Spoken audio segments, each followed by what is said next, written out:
Hello everyone, আপনারা যদি email এবং নাম্বার চেঞ্জ করতে চান তাহলে এই ভিডিওটা প্রথম থেকে দেখুন। প্রথমে আপনার ইমেল ওপেন করবেন এবং কম্পোজ ক্লিক করে ওপেন করবেন। ফ্রম যেটা লেখা আছে সেখানে আপনার ইমেল দিবেন, তারপরে টু যেটা লেখা আছে সেখানে সঠিকভাবে সাপোর্ট ইমেল আছে সেটা লিখবেন। সাপোর্ট ইমেল লেখার পর সাবজেক্ট লিখবেন। আপনার প্রথমে সাবজেক্টে আপনার যে অ্যাফিলিয়েট ইউজার আইডি আছে সেটা লিখবেন। অ্যাফিলিয়েট ইউজার আইডি লেখার পর সেটা প্যাকেট দিয়ে আটকিয়ে দিবেন এবং পরবর্তীতে আপনি নাম্বার চেঞ্জ করবেন নাকি ইমেল চেঞ্জ করবেন সেটা লিখবেন। আমি এখানে ইমেল চেঞ্জ লিখছি। ইমেল চেঞ্জ লেখা হলে আপনি যদি নাম্বার চেঞ্জ করতে চান তাহলে নাম্বার চেঞ্জ লিখবেন।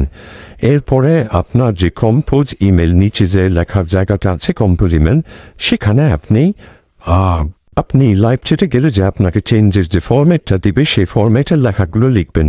আমি কপি করে রেখেছিলাম তাই আমি এখানে কপি অপশনটা বসিয়ে দিচ্ছি। দেখুন এইভাবে ঠিক 1 2 3 4 5 6 7 এভাবে লিখবেন এবং লেখার পর প্রত্যেকটা তথ্য এক এক করে লিখবেন।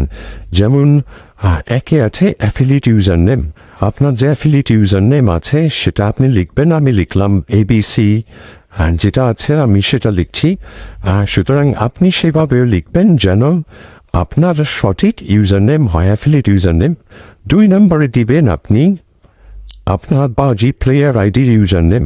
আপনার যদি অ্যাফিলিয়েটের সাথে প্লেয়ার আইডি অ্যাড করা থাকে তাহলে 2 নম্বরে ওইটা লিখবেন, আর যদি অ্যাড করা না থাকে তাহলে ওইখানে ফাঁকা রাখবেন। 2 নম্বরে আপনি ইউজার নেম দিবেন। আমি এখানে দিচ্ছি একটা, যে কোনো একটা লিখে দিচ্ছি। মনে করেন এটা আমার বাজি প্লেয়ার আইডি ইউজার নেম, সুতরাং আমি এটা লিখে দিলাম।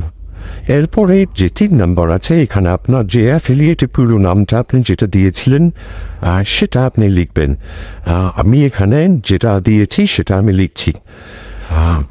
আসিফ আকবর আমি লিখে দিচ্ছি। এবং 4 নম্বরে যে এনআইডি আপনি যে KYC করেছেন, যে এনআইডি নাম্বার ছিল KYC-তে, সেই এনআইডি নাম্বারটা এখানে লিখবেন এবং সঠিকভাবে লিখবেন। এবং লেখা শেষ হলে 5 নম্বরে চলে যাবেন। 5 নম্বরে যে ফোন নাম্বার, আপনার অ্যাফিলিয়েটের যে ফোন নাম্বারটা দেয়া আছে অ্যাফিলিয়েটের অ্যাকাউন্টে, সেই ফোন নাম্বারটা আপনি এখানে লিখবেন, সঠিক ফোন নাম্বার লিখবেন। আপনার যখন ফোন নাম্বার লেখা হয়ে যাবে, লেখার পরে আপনি ইমেইলে চলে যাবেন। 6 নম্বর দেখুন, 6 নম্বরে জিমেল আছে। আপনার অ্যাফিলিয়েটের যে পুরনো জিমেলটা দেয়া ছিল, যেটা আপনার চেঞ্জ করতে যাচ্ছেন, আপনি সেই জিমেলটা লিখবেন এখানে। সেই জিমেলটা যদি লেখা হয়ে যায় সঠিকভাবে লিখবেন। আপনার যে ভুল থাকলে ভুলটা লিখবেন, সঠিক থাকলে সঠিকটা লিখবেন। জিমেল দিবেন। এরপরে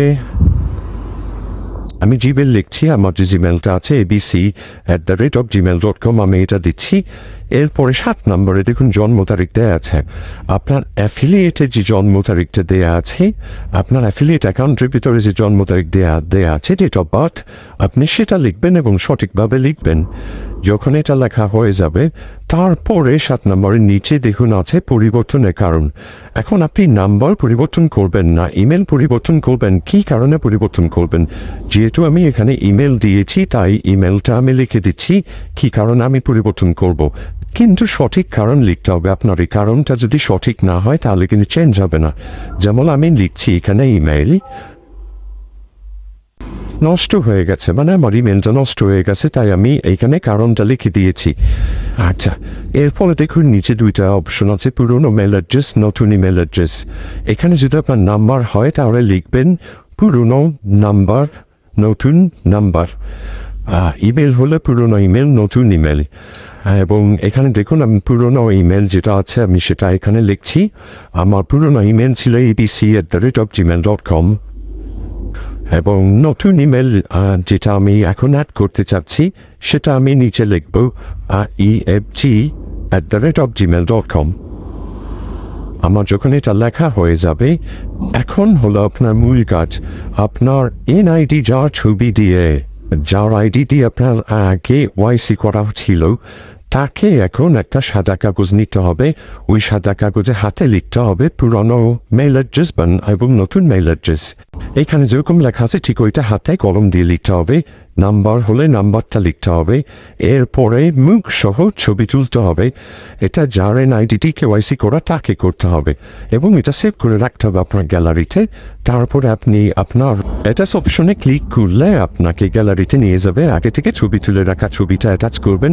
এখানে দেখুন সুন্দরভাবে অ্যাটাচ হয়ে গেছে এবং সুন্দরভাবে অ্যাটাচ হয়ে যাবার পর উপরে দেখুন একটি তীর চিহ্ন আছে, সেখানে ক্লিক করবেন এবং সেখানে ক্লিক করলে ইমেলটা সাপোর্ট ইমেলের কাছে চলে যাবে এবং চলে যাবার পর আপনার যে নাম্বার আছে অ্যাফিলিয়েট নাম্বার, সেখানে সাপোর্ট ইমেল 24 ঘন্টার মধ্যে কল করবে, কল করে ভেরিফাই করে তারপরে চেঞ্জ করে দিবে।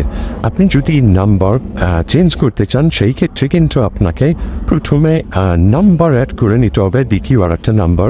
আমার এই ইউটিউব চ্যানেলে আরও একটি ভিডিও আছে, শর্ট ভিডিও, কীভাবে দ্বিতীয় নাম্বার অ্যাড করতে হয়, আপনি সেই ভিডিওটাও দেখে নিতে পারেন এবং সঠিকভাবে আপনার নাম্বার বা ইমেল আপনি চেঞ্জ করে নিতে পারেন। আপনাদের ইমেল করা সঠিক হলে 24 ঘন্টার মধ্যে তারা কল করে ভেরিফাই করে আপনাদের এই ইমেল বা নাম্বার চেঞ্জ করে দিবে। আশা করি এই ভিডিওটা আপনাদের অনেক উপকারে আসবে এবং আপনারা এই ভিডিও দেখে অনেক উপকৃত হবেন। ধন্যবাদ সবাইকে।